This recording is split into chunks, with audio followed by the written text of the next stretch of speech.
In the name of the one living and loving God, amen. Please be seated. First, giving thanks this morning to Miss Opal Lee, 95-year-old activist who was a force behind making Juneteenth a federal holiday. She began this journey at 89, and it came to pass when she was 94, and she is still asking, is there any more I can do? She is not tired yet. This morning's message is part history and part sermon. Part history because too much of our history is unknown, and part history because too much of our history people just want to ignore. In the book, High on the Hog, A Culinary Journey from Africa to America, the renowned cook and author Jessica B. Harris writes, "The history of African Americans in this country is a lengthy one that begins virtually at the time of exploration. Our often hyphenated name in all its complexity hints at the intricate mixings of our past.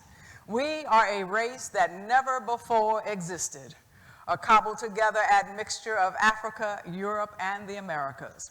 We are like no other before us or after us, involuntarily taken from a homeland, molded in the crucible of enslavement, forged in the fire of disenfranchisement, and tempered by migration.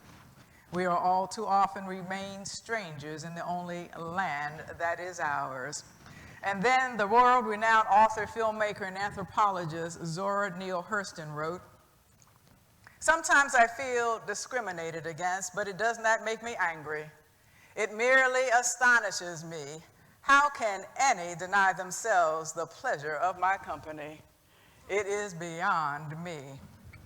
And then remembering her life growing up in Texas, remembering the history of Juneteenth, the historian Annette Gordon Reed writes of the day that is now a federal holiday. She writes of General Order No. 3 that reiterated the freedom of the enslaved in Texas.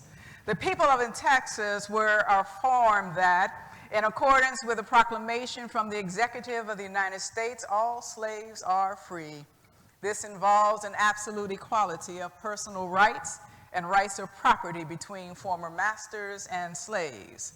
And the connection heretofore existing between them becomes that between employer and hired labor.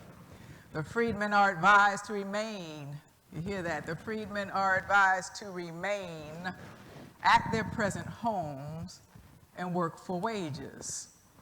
They are informed that they will not be allowed to collect at military posts and that they will not be supported in idleness either there or elsewhere. We are like no others before us or after us. How can any deny themselves the pleasure of our company? It is certainly beyond us. They reject, they refuse the freedom bound up in the love of Jesus because they deny themselves the pleasure of our company.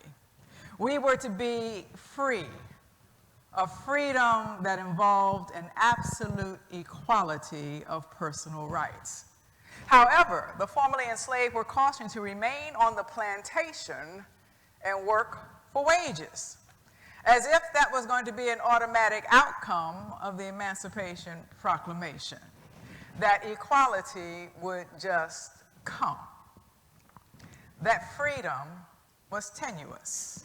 That freedom came with conditions. That freedom let the formerly enslaved know they were on their own and that they should know their place. And yet here we are, this Sunday, this Juneteenth day of celebration, and also Father's Day, where we lift up, we remember fathers past and present, and prepare the way for fathers of the future. Those involuntarily taken from the homeland, molded in the crucible of enslavement, forged in the fire of disenfranchisement, and tempered by migration. Those who today have made a way and are making a way out of no way. Those who are free and those who are still enslaved, because involuntary servitude is still permitted in this country. While the 13th Amendment ended chattel slavery, far too many of our men, far too many of our fathers are caught up in a carceral system that does exactly what it was designed to do, to control them and to separate them from our communities. So on this day, we preach freedom, freedom that was a long time coming, and a freedom that is tenuous. The wrong look, the wrong car, the wrong outfit, the wrong place, the wrong color, and that freedom is shattered. It was and is a freedom that casts fear in the minds of all too many white people then and now. Thomas Jefferson likened slavery to a wolf. You could not hold the wolf forever because that wolf was strong and it would eventually get away. And when it got away, it would turn and destroy you. And yet you could not voluntarily free the wolf, because when the wolf realized that it was free, it would turn and destroy you. We are that wolf, then and now. Why else would people deny themselves the pleasure of our company? But folks don't understand. We know the way of forgiveness. We will not do to them what they have done to us. We know Jesus. As the activist Kimberly Jones says, people better be thankful. All we want is equality and not revenge. Because if we ever get it in our minds that it was about revenge, there would be hell to pay. And yet it was on June 19th, 1865, more than 2.5 years after the emancipation took place, that freed the enslaved in those states in rebellion, and yet did little for those states that remained in the Union. More than a month after the so-called end of the Civil War, when General Robert E. Lee surrendered to General Ulysses S. Grant at Appomattox, Lee's army was just one Confederate army. We think that when Lee surrendered, the war was over, but that was just one Confederate army. There were plenty of Confederate armies west of the Mississippi that were still fighting this uncivil war. This was just the beginning of the end of a war that would take 620,000 American lives. A war to deny white people the pleasure of our company and to keep us in bondage. It would take 16 more months before President Andrew Johnson would declare a formal end to the war in August of 1866. June 19, 1865, 2 months after the assassination of President Abraham Lincoln. It happened in Galveston, Texas, when General Gordon Granger arrived to make everyone, enslaved and enslaver alike, in Texas, to make them aware that the war was over, sort of. To remind the enslaved, who already knew that 2.5 additional years of their lives had been stolen. When the story is told, we act as if the slave did not know of Lincoln's proclamation, but they knew. We act like Granger showed up and declared, y'all free now. And they said, oh, thank you for telling us. But they knew. Historical accounts indicate that they were aware of the Emancipation Proclamation and Lee's surrender. The enslavers also knew. That is why many of them fled to Texas. They believed that in Texas they would be out of the reach of the proclamation and the U.S. military. But you know something about the enslavers? They talk. They talked around the enslaved as if the enslaved were too stupid to understand what was being discussed. But they knew. They always listened.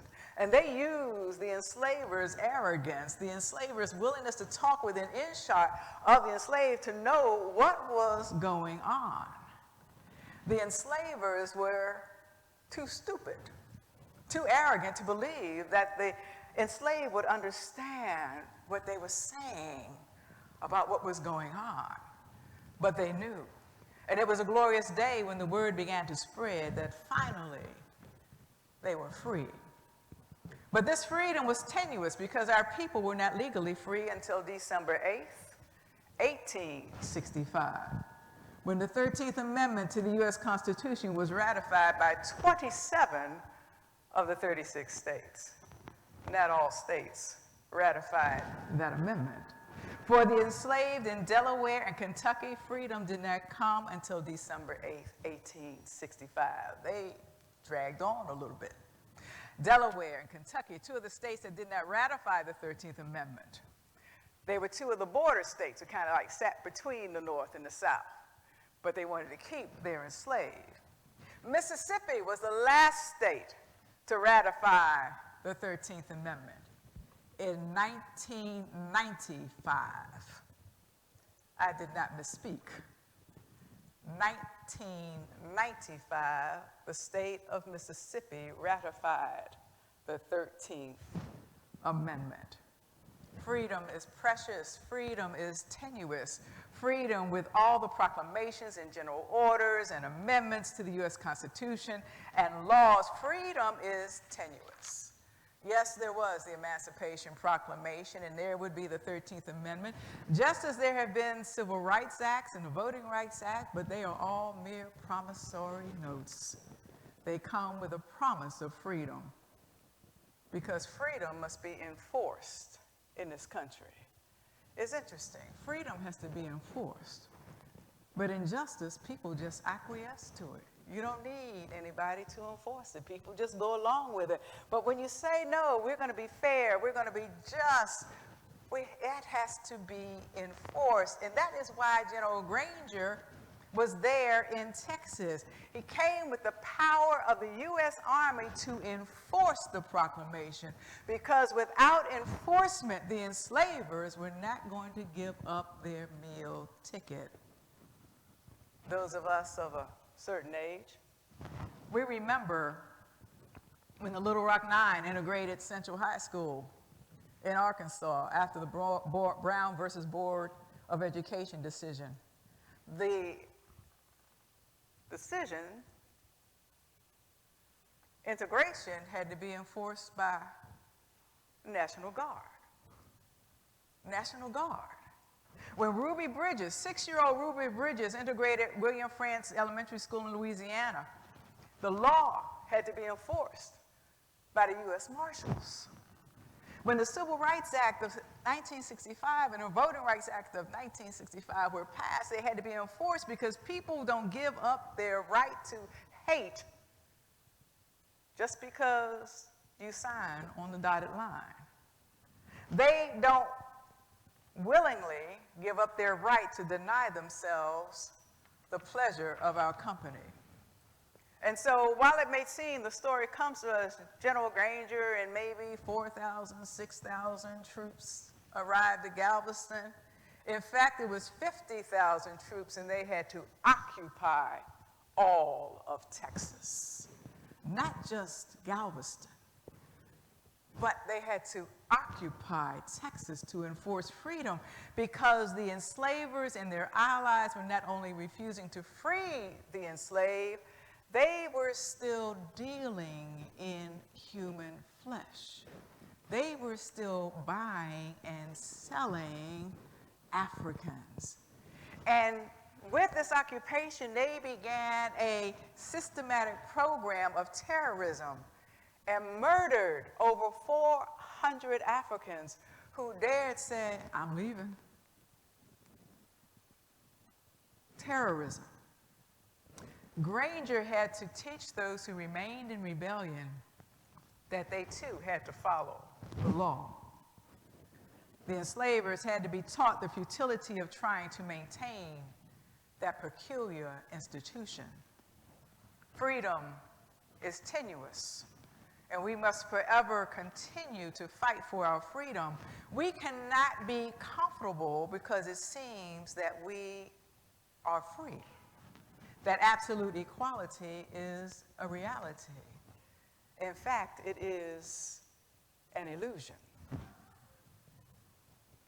We live in a country where Kyle Rittenhouse, a white male, could walk down the street in Kenosha, Wisconsin, fully armed with an AR-15 after having killed 2 people and injured a third, and the only action taken against him by the police he encountered was to be told to get up on the sidewalk.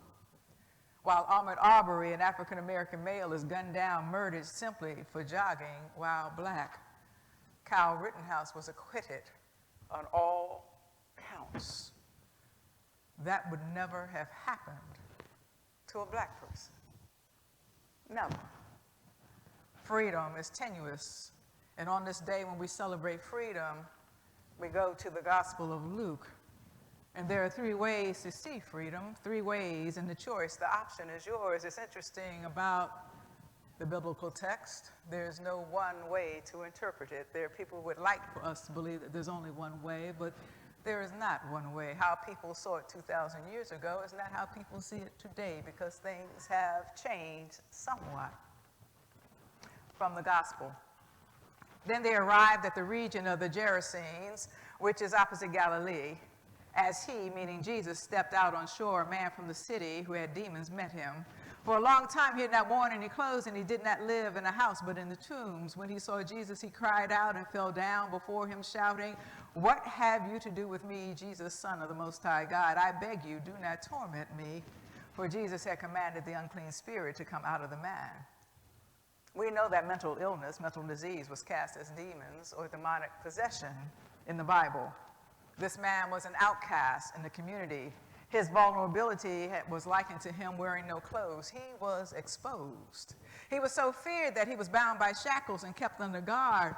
An outcast, as many of God's children who live with mental illness are considered. Without resources, without treatment, without understanding, they become more and more ostracized. In the black community, there is medical apartheid.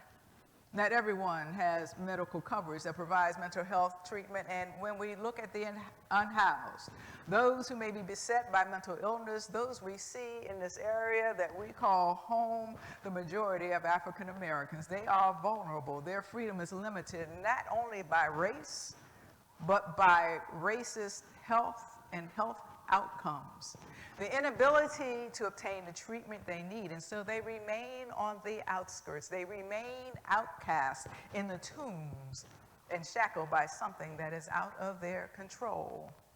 And then there are those who fear the wolves, those who see us as demons, savages, criminals, to be shackled and kept under control to keep the space of the privilege free from us. As the Africans were marched to the ships that would carry them to the Americas, they were shackled and bound. Why the shackles if what the enslavers were doing was right? Why the shackles and whips on the plantations? Why the jails when the enslaved ran away to gain their freedom? Why was it a crime to obtain one's freedom to gather in a group of more than 3? Why was it a crime to learn to read and write? Why the KKK, America's original terrorists, cowards, all behind their mask? If you're doing something what is right, show your face. They feared the wolf. They feared us. Why? Because when the wolf attains freedom, the myth of white supremacy is destroyed. There is no reason to deny oneself the pleasure of our company. Those affected by the ills of prejudice, racism, or chained. They are bound by their fears. They are mentally and spiritually unfree. And finally, there are the wolves, us, who constantly fight for our freedom and yet are physically, mentally, and spiritually exhausted, sometimes to the degree that we are able to convince ourselves that everything is okay, that absolute freedom has truly come. We are like those in Texas who celebrated freedom, a freedom that was tenuous, because they soon found out that the gains made would be reversed by the Compromise of 1867 and a written deal that was informally arranged by Congress that settled an intensely disputed 1876 presidential election. The deal, which resulted in Republican Rutherford B. Hayes being awarded the presidency over Democrat Samuel J. Tilden, was with the understanding that should the election be handed to Hayes, handed to Rutherford B. Hayes, that he would remove the federal troops from the South, ending Reconstruction and inaugurating Jim Crow. Inequality needs no enforcement. From the gospel. Then the people came out to see what had happened, and when they came to Jesus, they found the man from whom the demons had gone sitting at the feet of Jesus, clothed and in his right mind, and they became frightened.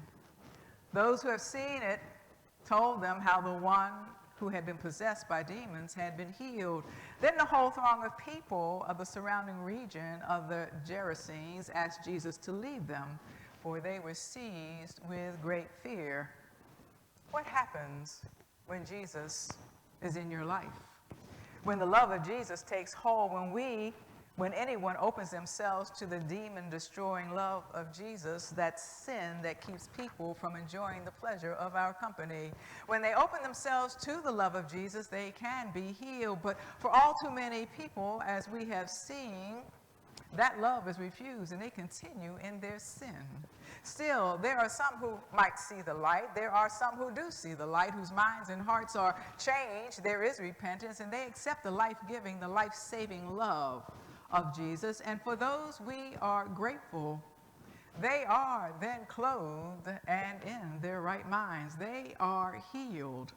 But they might face the wrath of those who want to hold on to their sin, a sin based in the fear of the other. And like those who became frightened when the demon-possessed man was healed, they too will ask Jesus to leave by their hate-dealing actions.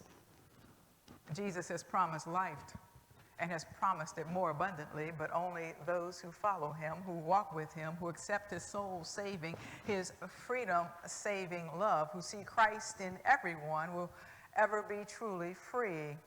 And so on this day, a day that has been celebrated in Texas since 1866, Juneteenth, Emancipation Day, Jubilee Day, we remember our history, we remember our resilience, we remember our strength to overcome, a strength that empowers us to this day, a strength that is passed down from father to son and mother to daughter, a strength that is infused with the love of Jesus.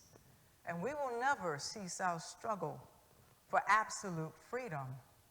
And we hope that one day, all will enjoy the pleasure of our company. Amen.